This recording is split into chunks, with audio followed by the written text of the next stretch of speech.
Now, as Mid-South families are finally seeing money hit their SNAP cards again, many say these partial payments aren't enough to make ends meet. ABC 24's Shakina Davis spoke with families who say they are grateful for the help, but still struggling to feed their families. Grateful but worried. People I spoke with today say that they're thankful to see any money after nearly 2 weeks without help, but they're still wondering just how far a partial payment can really go, especially with food prices still climbing. I got $10 this morning.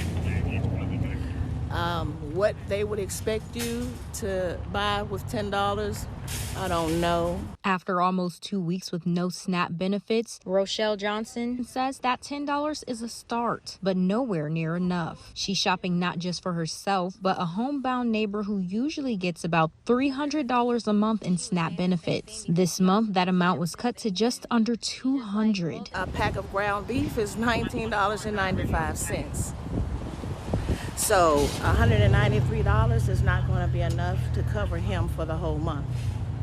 So we're going to try to hit up some more food banks and see if we can get enough to last. Johnson, who's disabled, says her own benefits dropped from $99 to just $10. What bothers me is the fact that children will be going hungry while the rich people are eating good. The Tennessee Department of Human Services confirms partial SNAP payments have now been released statewide. But many families say those smaller payments will barely get them through the week, let alone the month. With the prices are steady going up, and with, the economy is just, it sucks right now. And even those who don't depend on SNAP says it's painful to watch. Families should be getting a full event instead of partial events, because a lot of people have children and stuff, have elderly people in the house, sick children in the house, and I feel like they should be getting their full benefits. With food prices still climbing and many households already stretched thin, families say they're trying to stay hopeful, but they're scared about what comes next. How are we going to stay above the ground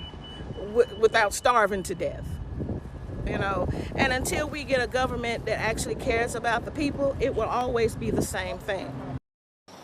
The Department of Human Services says that anyone who hasn't received their payments today should expect them on the regular pay date. And local food banks tells us demand hasn't dropped, and they're expecting and preparing for even more people this month.